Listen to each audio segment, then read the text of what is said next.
আজকে আমি একটি হরর কমেডি মুভি এক্সপ্লেন করব, যার নাম হলো কাকুদা। এই কাকুদা কথা মানে হলো পিঠের কুঁজ। আমরা উটের পিঠে কুঁজ তো দেখেছি, কিন্তু এই মুভির নাম এরকম কেন দেওয়া হলো তারই ব্যাখ্যা থাকবে আজকের এই গল্পে। এই মুভিটি পরিচালনা করেছেন মুনজিয়ার জম্বিগুলির মতো মুভির ডাইরেক্টর আদিত্য সরপোদ্দার। আর সিনেমার বাকিটা কেমন হয়েছে সেটা পুরোটা না শুনে সিদ্ধান্ত নেওয়া ঠিক হবে না, তাই আর দেরি না করে সরাসরি ভিডিওতে চলে যাই। মুভিটি শুরু হয় একজন বৃদ্ধ মানুষকে দেখানোর মাধ্যমে, যে মাথুরা রোডেসের বাস থেকে নেমে তার অভিশপ্ত গ্রাম রাতৌড়ির দিকে যাচ্ছিল। সে খুব তাড়াহুড়ো করছিল, আর তার মুখে ভয়ের ছাপ স্পষ্ট দেখা যাচ্ছিল। সে দিনটি ছিল মঙ্গলবার, আর সময় হয়েছিল প্রায় সন্ধ্যে 7টা মতো। এই গ্রামের একটি বিশেষত্ব হলো প্রতিটি বাড়ির বাইরে দুটি দরজা ছিল, একটি বড় এবং একটি ছোট। এই বৃদ্ধটি কোনোভাবে তার নিজের বাড়িতে প্রবেশ করে আর সঠিক সময়ে ছোট গেটটি খুলে দেয়, এবং সেই সঙ্গে আমরা কোনো এক অলৌকিক শক্তির গোংড়ানোর আওয়াজ পরিষ্কার শুনতে পাই। ছোট দরজা খোলা দেখে যা সামনে চলে যায়, কিন্তু একটি বাড়ির ছোট দরজাটি বন্ধ ছিল, কারণ সেই বাড়ির ছেলে বুলবুলা নিজের গার্লফ্রেন্ডের সাথে রোম্যান্স করতে ব্যস্ত ছিল, আর সে ভুলেই গিয়েছিল সময়ের কথা। তার খেয়াল হয় যখন তার মা মোবাইলে মেসেজ করে। সে দৌড়ে যায় আর ছোট গেটটি খোলার চেষ্টা করতে থাকে, কিন্তু ততক্ষণে অনেক দেরি হয়ে গেছে। এখন সেই ভয়ানক আত্মা নিজেই ছোট গেটটি ভেঙে দেয় আর বুলবুলার বুকে লাথি মারে। তারপর আমরা দেখতে পাই যে বুলবুলার পিছনে একটি বড় কুঁজ তৈরি হয়েছে, আর 13 দিন পর তার মৃত্যু হবে, এবং গ্রামের সবাই তার শ্রাদ্ধের ব্যবস্থা আগে থেকেই করতে শুরু করে দেয়। এবং সেখানে তার বন্ধু সানি এবং কিলভিস আসে, যারা তাকে মালা পরিয়ে তার গার্লফ্রেন্ডের কথা জিজ্ঞাসা করে। এখন যে বৃদ্ধ লোকটিকে আমরা শুরুতে দেখেছি তাকে এই অনুষ্ঠানে দেখা যায়। তিনি রাতৌড়ি গ্রামের অভিশাপ সম্পর্কে একটি ছোট্ট শিশুকে গল্প করতে থাকে। এটা ঠিক যে তার কাছে সম্পূর্ণ তথ্য ছিল না, তবুও আমরা এই অভিশাপটি ঠিক কি তা সম্পর্কে কিছুটা ধারণা পাবো। আসলে এই আত্মার নাম কাকুদা। বলা হয় সে আগে ভালো ছিল, কিন্তু কোনো কারণে সে আত্মা হয়ে ঘুরে বেড়াচ্ছে, এবং কেন এমন হলো তার সঠিক কারণ কেউ জানে না। তবে হ্যাঁ, দুটি গল্প এখানে খুব জনপ্রিয়। একটি হলো একটি বেটে লোক যে দরজা তৈরি করত, কিন্তু একজন তাকে তার প্রাপ্য টাকা দেয়নি, যার জন্য এসব হচ্ছিল। আর ছোট দরজাটি তাকে সম্মান জানানোর জন্য তৈরি করা হয়েছিল। দ্বিতীয় গল্প অনুযায়ী কেউ একজন মাস্টারের ক্লাসে আসেনি, তাই এরকমটা হচ্ছে। আর এই ঘটনাটি ঘটেছিল মঙ্গলবার ঠিক সন্ধ্যে 7টা 15 মিনিটে। সুতরাং এখন এই অভিশাপ অনুযায়ী প্রতি মঙ্গলবার প্রতিটি বাড়ির কর্তাকে এই ছোট দরজাটি ভেতর থেকে খুলতে হয়, যাতে কাকুদা সম্মান পায়। এবং কাকুদা এটাও জানতো যে কোন বাড়িতে কে থাকে, তাই এখানে কোনো চালাকি করা যাবে না। একবার কেউ একজন সেটা করেছিল, যার কারণে তার সামনে এবং পেছনে দুদিকেই কুঁজ বেরিয়ে যায়। অবশ্যই গ্রামের মহিলা এবং শিশুরা এই জিনিস থেকে নিরাপদ, কিন্তু যারা পূর্ণবয়স্ক পুরুষ তাদের এই কাজটি করতেই হবে। ছোট দরজাটি তাদের সময়মতো খুলতে হবে, এবং কেউ যদি কোনো কারণে সেটা করতে না পারে, তাহলে বুলবুলার সাথে যা হয়েছে তা সবার সাথেই হবে।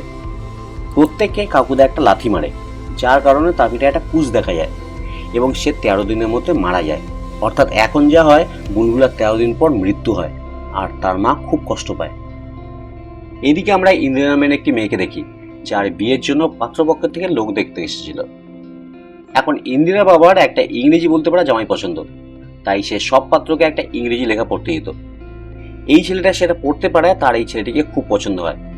কিন্তু ইন্দিরা সানিকে ভালোবাসে, যে আসলে রাতৌড়ির একটা বিখ্যাত মিষ্টি দোকানের মালিক, আর সে সেখানে ইন্দিরা নামের একটি মিষ্টিকে খুব বিখ্যাত করে তুলেছে। এখন ইন্দিরা তার বাবাকে আত্মহত্যার হুমকি দিয়ে বলে যে সানিও ইংরেজিতে কথা বলতে পারে, কিন্তু আসলে তা ছিল না। তো এখানে তার বাবা খুশি হয়ে সানিকে বাড়িতে ডেকে পাঠায়। তখনই আমরা জানতে পারি যে ইন্দিরার আরও একটি বোন আছে, যার নাম গোমতি, যাকে সবসময় একটি ঘরের মধ্যে আটকে রাখা হতো, এবং রাতে তার ঘরের দরজার বাইরে থেকে ভয়ানক শব্দও শোনা যেত। এখন ইন্দিরা সানিকে তার বাবার ইংরেজি শব্দগুলো মুখস্থ করতে পারে, কিন্তু এদিকে ইন্দিরা বাবা তার লেখাটা বদলে দেয়, যাতে করে সানি ধরা পড়ে যায় আর তাকে রিজেক্ট করে দেওয়া হয়। এরপরে দুঃখে সানি কিলভিসের সাথে মদ খেতে শুরু করে, আর তখনই ইন্দিরা সেখানে চলে আসে এবং তাকে পালিয়ে বিয়ে করতে বলে।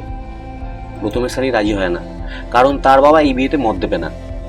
সে তার বাড়িতে ইন্দিরা সম্পর্কে কিছুই জানায়নি, কিন্তু তারপরও পরের দিন সে মন্দিরে পুরোহিতের কাছে যায়, এবং বিয়ের শুভ দিন আগামীকাল বলা হয়, যা আশ্চর্যভাবে মঙ্গলবার ঠিক সন্ধ্যে 7টার সময়।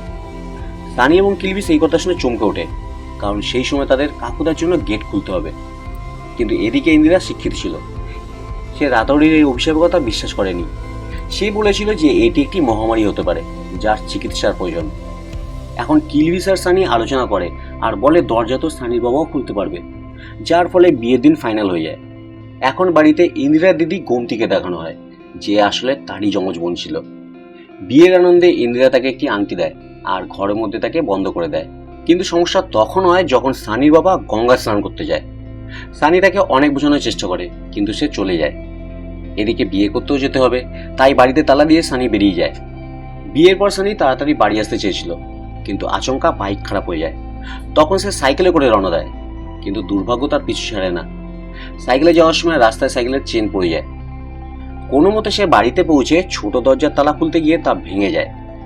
যখনই সে গেট ভাঙতে যায়, সেই সময় কাকুদা সেখানে চলে এসেছিল। এরপর সানি পিঠেও একটা কুঁজ দেখা যায়, তার মানে বেঁচে থাকার জন্য তার আর মাত্র 13 দিন বাকি ছিল। এখন যখন সানির 13তম দিনের শ্রাদ্ধের প্রস্তুতি চলছিল, তখন ইন্দিরা সেখানে গিয়ে পৌঁছায়। আর সানিকে এমন অবস্থা দেখে সে চমকে ওঠে। সানির বাবাও খুব মর্মাহত হয়। সবাইকে বলা হয় যে ইন্দিরা তার পুত্রবধূ। ইন্দিরা সবাইকে বলে যে এটি একটি রোগ এবং তার চিকিৎসার জন্য ডাক্তারের কাছে যেতে হবে। ডাক্তারের কাছে যাওয়ার পর বলা হয় যে এটি শুধু একটি মাংসের পিণ্ড, একটি ছোট সার্জারি করলেই ঠিক হয়ে যাবে। আর তাই হয়। কিন্তু পরের দিনই আবার কুঁজ নিজের জায়গায় ফিরে আসে, আর হাসপাতালে এক রহস্যজনক গার্ড ইন্দিরাকে তার ভিজিটিং কার্ড দেয়। আর তারপরে সানি, ইন্দিরা এবং কিলবিস হতাশ হয়ে তাদের গ্রামে ফিরে আসে, যেখানে গ্রামবাসী এবং সানির বাবা প্রথমে খুব খুশি হয়েছিল যে সানির রোগ ঠিক হয়ে গেছে। কিন্তু তারপরে তারা যখন সত্যটা জানতে পারে, তখন খুবই হতাশ হয়ে পড়ে। আর তারা আবার মেনে নেয় যে এটি আসলে সত্যি একটি অভিশাপ। আর ইন্দিরা বুঝতে পেরেছিল যে এর পেছনে নিশ্চয়ই কোনো সুপার ন্যাচারাল শক্তি আছে। যাই হোক, এরপর আমরা দেখতে পাই যে সেই রহস্যময় গার্ড আসলে একজন ঘোস্ট হান্টার, মানে সে আত্মার মুক্তি দিয়ে থাকে, যার নাম মিস্টার ভিক্টর, যেটা ড্রয়িংয়ের মাধ্যমে এরকমই এক আত্মাকে মুক্তি দিতে হাসপাতালে এসেছিল। মানে সে হাসপাতালে কাজ করে না। এখন ইন্দিরা শেষ পর্যন্ত আর কোনো উপায় না পেয়ে মিস্টার ভিক্টরকে রাতৌরিতে ডেকে পাঠায় কাকুদার রহস্যের সমাধান করার জন্য। ইনফ্যাক্ট মিস্টার ভিক্টর নিজেও খুব ইন্টারেস্টেড ছিল। সে বলেছিল যে সে অনেক ভূত প্রেতকে মুক্ত করেছে, তবে কাকুদার ব্যাপারটি একেবারেই আলাদা। এরপর মিস্টার ভিক্টর সহ সবাই সেই জায়গায় যায় যেখানে কাকুদা থাকে। এই জায়গাটা ক্ষেতের একবারে মাঝখানে, আর যেখানে একটা কাকতাড়ুয়া ছিল। কাকতাড়ুয়া আমরা সবাই চিনি, যা কাক পাখিদের থেকে ক্ষেতে শস্য বাঁচানোর জন্য চাষের জমিতে লাগানো হয়। আসলে গ্রামের লোকেরা মনে করে কাকুদা এখানেই থাকে। এখানে ভিক্টর ড্রয়িং করতে লেগে পড়ে এই রহস্যের সমাধানের জন্য। কিন্তু কাকতাড়ুয়া ভয় দেখাতে শুরু করে। আসলে কাকতাড়ুয়ার মধ্যেই কাকুদা থাকে। শেষে কোনো মতে তারা একটি পেন্টিং করে সেখান থেকে পালিয়ে যায়। এই পেন্টিংয়ের ভেতরে একটা শুকিয়ে যাওয়া কুয়ো ছিল, আর দুটি পায়রা উড়ছিল। এখন গ্রামের ভেতরে একটি শুকনো কুয়ো খুঁজে বের করার চেষ্টা করা হয়, এবং তারা পৌঁছে যায় এমন একটি জায়গায় যা ছিল গুগু পালোয়ানের বাড়ির ঠিক পেছনে, যেখানে গুগু পালোয়ানের সম্পর্কে কিছু লেখাও ছিল। সেখানে মাটি খুঁড়ে দুটি কঙ্কাল পাওয়া যায়, যার একটি মাথায় একটি জোকারের টুপি ছিল। তারপর কাকুদা সেখানে চলে আসে, আর আমরা প্রথমবারের মতো তার চেহারা দেখতে পাই, যে কিনা ছিল একজন বামন, এবং তাকে খুব ভয়ঙ্কর দেখাচ্ছিল। এখন সেই গর্তটি দেখে কাকুদা খুব রেগে যায়, তাই তারা গর্তটি আবার বুঝিয়ে দেয়।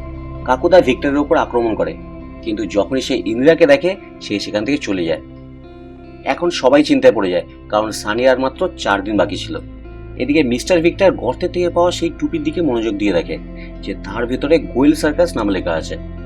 তখনই আমরা লক্ষ্য করি যে ইন্দিরার বাবা মা সানির কাছে এসেছে, আর ইনডাইরেক্টলি তাকে বলে যে ইন্দিরাকে দ্বিতীয় বিয়ের জন্য রাজি করাতে, কারণ এই বয়সে তাকে বিধবা হিসেবে ভালো দেখাবে না। এদিকে ইন্দিরার বাবা মিস্টার ভিক্টরের ইংরেজি শুনে তাকেই তার জামাই হিসাবে মেনে নেয়। সানিও মনে মনে তাই মেনে নেয়, আর সেই জন্য সে ইন্দিরাকে একাই ভিক্টরের সাথে সার্কাস মালিকের কাছে যেতে বলে। এরপর সানি ঘরে সিলিং ফ্যানের সাথে ঝুলে আত্মহত্যা করতে যায়। ইতিমধ্যে আমরা গোয়েল সার্কাসের মালিক স্বয়ং গোয়েলজিকে দেখতে পাই, যার থেকে আমরা কাকুদার কাহিনী জানতে পারি। আসলে কাকুদার আসল নাম ছিল গুল্লাক, বা বলা যেতে পারে যে সার্কাসের বাকি লোকেরা তাকে গুল্লাক নাম দিয়েছে, কারণ সে তার টুপির ভেতরে পয়সা রাখত। গুল্লাকের একটি বিশেষ ক্ষমতাও ছিল, সে আসলে উল্টো হয়ে জন্ম নিয়েছিল। তাই প্রত্যেক মঙ্গলবার সন্ধ্যে 7:15 নাগাদ সে তার ডান পা দিয়ে যে কারোর পিঠের ব্যথা সারাতে পারত। ব্যথা যতই ভয়ানক হোক না কেন, তা সেরে যেত। তাদের সার্কাসের দল প্রায় 65 বছর আগে এই রাতৌরি গ্রামে গিয়েছিল, আর সেই সময় সেই গ্রামের প্রধানের পিঠে খুব ব্যথা ছিল, এবং গুগু পালোয়ার নামেও একজন ব্যথা সারানোর কাজ করত। তবে সে অনেক চেষ্টা করে কিন্তু গ্রাম প্রধানের ব্যথা সারাতে পারেনি। কিন্তু গুল্লাক তার ডান পা দিয়ে লাথি মারতেই ব্যথা সারিয়ে যায়। এরপর গুল্লাক প্রত্যেক মঙ্গলবার করে সেই গ্রামের অনেকের ব্যথা সারিয়ে দেয়, এবং এই কারণে গ্রামে তার সম্মান অনেক বেড়ে যায়। তাই সেও সেই গ্রামে থেকে যায়। সার্কাস সেখান থেকে চলে যায়, কিন্তু গুল্লাক রয়ে যায়। এবং একদিন হঠাৎ করেই তার খবর আসা বন্ধ হয়ে যায়, অর্থাৎ গোয়েলজির কাছ থেকে এতটুকু তথ্যই পাওয়া যায়। এরপর বাড়ি ফিরে ইন্দ্রা জানতে পারে যে সানি আত্মহত্যার চেষ্টা করেছে, এবং সেও তাকে সেখান থেকে চলে যেতে বলে, কারণ এখন সব আশাই শেষ হয়ে গেছে। এবং মুভি শুরুর বৃদ্ধ সহ সমস্ত গ্রামবাসীরা মিলে মিস্টার ভিক্টরকে তাড়িয়ে দেয়। ইন্দিরা এখন বাড়িতে ছিল, যেখানে তার বোন গোমতি আসে। আর যখন গুল্লাকের কথা হয়, তখন গোমতি বলে যে গুল্লাকের বাড়িটি পুড়িয়ে দেওয়া হয়েছিল, আর বলেই সে চুপ হয়ে যায়। তার মানে গোমতি এখানে কিছু লোকাচ্ছিল। তারপরে ভিক্টরের সাথে ইন্দিরার কথা বলার মাধ্যমে আমরা জানতে পারি যে গোমতির কি সমস্যা ছিল। আসলে গোমতির ঘুমের মধ্যে হাঁটার সমস্যা ছিল। সে রাতে বাড়ি বাইরে চলে যেত, আর সকাল হলে দেখা যেত তার পা কাদামাখা। গ্রামের মধ্যে গোমতি চরিত্র নিয়ে অনেক বাজে কথা শোনা যেতে থাকে, তাই থেকে সন্ধ্যের পর তার ঘরে আটকে রাখা হতো। এখন মিস্টার ভিক্টর গোমতির প্রেমে পড়ে যায়, কারণ সে একটি মেয়ে যে ভূত দেখে এবং রাতে একা বেরিয়ে যায়। তার কাছে এটি বেশ মজার ছিল, এবং সে এটাও বুঝতে পারে যে গোমতি অবশ্যই গুল্লাক সম্পর্কে কিছু জানে। এবং তাই এখন সে ইন্দ্রাকে একটি জিপিএস ট্র্যাকার দিয়ে বলে এটি গোমতির গায়ে লাগাতে, যাতে রাত হলে তারা তাকে অনুসরণ করতে পারে। তার মানে আজ রাতে গোমতির দরজা খোলা থাকবে। এখন মিস্টার ভিক্টর প্রথম যে জিনিসটি দেখে অবাক হয়ে যায় তা হলো গোমতি এবং ইন্দিরা যমজ, কিন্তু সে গোমতিকে পছন্দ করতে শুরু করে। এরপর তারা গোমতিকে পিছু করে সেই কাকতাড়ুয়ার খেতে চলে আসে, যেখানে গোমতি ঘুমের মধ্যে হাঁটতে হাঁটতে পৌঁছে যায়। আরেকদিকে সানি আর কিলবিসও সেখানে চলে আসে, কারণ সানি ইন্দিরার সাথে দেখা করতে চেয়েছিল, আর সে ইন্দিরার কাছে ক্ষমাও চায়। সেই সময় আমরা খেয়াল করি গোমতি কাকতাড়ুয়ার সাথে কথা বলছে, আর খুব অদ্ভুতভাবে হাসতে থাকে। ভয়ে ভয়ে তারা কাকতাড়ুয়ার গায়ে আগুন ধরিয়ে দেয়, কিন্তু কাকুদা এখন গোমতিকে ধরে ফেলে। নিজেদের বাঁচাতে ইন্দিরা গোয়েল সার্কাসের মালিকের নাম বলে, এবং তারপর কাকুদা বলে আসলে যা ঘটেছিল। আর এইখানেই জানা যায় এই মুভির আসল গল্প। আসলে রাতাউরি গ্রামে একসময় থাকতো এক মা আর এক ছেলে, গঙ্গা আর শিবু। গঙ্গা বিধবা হলেও শিবুকে গুল্লাক খুব পছন্দ করত। তারা একে অপরের সাথে খেলতে খুব মজা পেত। এখন গুগু পালোয়ান খুব খারাপ লোক ছিল, এবং গুল্লাকের সাথে তার সম্পর্ক খারাপ ছিল, কারণ সে ভাবতো যে গুল্লাক তার ব্যবসায় সমস্যা তৈরি করেছে। এখন একদিন শিবুর মায়ের খুব শরীর খারাপ হয়, এবং তার পিঠে খুব ব্যথা হতে থাকে। শিবু এবার ভয়ে কাঁদতে কাঁদতে গুল্লাকের কাছে আসে, যাতে সে তার মাকে সুস্থ করে দেয়। আর এই দিনটি ছিল মঙ্গলবার, কিন্তু গুল্লাক মহিলাদের স্পর্শ করতো না। কিন্তু শিবুর কান্নাকাটি দেখে সে থাকতে পারে না, আর এই সময় গুগু পালন তাদের যেতে দেখে আর এক বদ মতলব করে। গুল্লাক যখন গঙ্গাকে ঠিক করার জন্য তাকে স্পর্শ করতে যাচ্ছিল, তখন গুগু পালন সহ গ্রামের লোকেরা তাদের সম্পর্কের খারাপ মানে বার করেছিল। সারা গ্রামে তাদের নামে ভুল খবর ছড়িয়ে দেওয়া হয়। গুল্লাককে খুব মারধর করে তার বাড়ি জ্বালিয়ে দেওয়া হয়। এবার গুল্লাক সবার বাড়ি গিয়ে দরজায় কড়া নাড়ল, এমনকি সে যাদের সুস্থ করেছিল তারাও তাকে সাহায্য করেনি, যাতে দেখানো হয় মানুষ কতটা স্বার্থপর। তারপর গুগু পালোয়ান শিবু এবং গঙ্গাকে মেরে নিজের বাড়ির পেছনে পুঁতে দেয়, কারণ তারাই একমাত্র প্রমাণ ছিল যে গুল্লাক নির্দোষ। এবং সেই সময় বিধবার দিকে তাকানো পাপ ছিল। তোমাদের মনে থাকবে যে গর্তের ভিতরে দুটি কঙ্কাল পাওয়া গিয়েছিল, আর একটি সার্কাসের টুপি ছিল। এই মৃতদেহগুলো ছিল গঙ্গার আর শিবুর, এবং গুল্লাক সেই টুপিটি শিবুকে দিয়েছিল। এখন গুল্লাক দৌড়ে ক্ষেতের মধ্যে সেই কাকতাড়ুয়ার কাছে চলে আসে। শীতকালের সময় ছিল, সে নিজেকে বাঁচাতে কাকতাড়ুয়াকে জড়িয়ে ধরে থাকে। অসহায়ভাবে সে 13 ঘন্টা ধরে লড়াই করে এবং শেষে মারা যায়। তার উপর মাছি ঘুরছিল, আর তারপর থেকে তার আত্মা ঘুরে বেড়ায়, আর তার সাথে মাছিও ঘুরতে থাকে। আর সেই ছোট দরজাটা গ্রামের বাড়িগুলোতে এই কারণেই ছিল যাতে সবাই দরজা খুলে তাকে সম্মান করবে। যখন তার দরকার ছিল তখন কেউ দরজা খুলেনি, আর তাই সে সব গ্রামবাসীকে দিয়ে নতুন দরজা বানিয়ে নিয়েছিল, যাতে করে সে কখনো কোনো সমস্যায় না পড়ে। আর সেই সময়টা ছিল মঙ্গলবার ঠিক সন্ধ্যে 7:15। আর তাই এইসব ঘটনা শুধুমাত্র পুরুষদের বেলায় মঙ্গলবার সন্ধ্যায় ঘটে থাকে, আর এতে মহিলা ও বাচ্চাদের কোনো দোষ ছিল না। গ্রামের অভিশপ্ত হওয়ার এটাই আসল কারণ। এখন ভিক্টর এই অভিশাপের নিষ্পত্তি করতে গোমতির ভিতরে থাকা গুল্লাককে বলে এটা উচিত নয়, অর্থাৎ আগে যা করা হয়েছিল তা ঠিক, কিন্তু এখন ভবিষ্যতে সবাইকে শাস্তি দেওয়া ঠিক হবে না। এখন তোমার পরলোকে চলে যাওয়া উচিত। কিন্তু গোমতির ভেতরে থাকা গুল্লাক স্পষ্ট হয়ে বলে দেয় যে এই অভিশাপ কোনোদিন শেষ হবে না, এবং তারা গোয়েলজির কথা মতো এখানে এসেছে, তাই এবারের মতো সে তাদের ছেড়ে দিচ্ছে। আর এই গল্প বলার পরই গুল্লাক হাওয়ায় মিলিয়ে যায়। এখন মিস্টার ভিক্টরের মতে গুল্লাকের শক্তি তার ডান পায়। যদি তা একটি কাস্তি দিয়ে কেটে ফেলা যায় তাহলে সানি ঠিক হওয়ার সম্ভাবনা আছে, তার সাথে অভিশাপও শেষ হবে। এরপরে তারা বুলবুলার বান্ধবীর সাহায্য নেয়।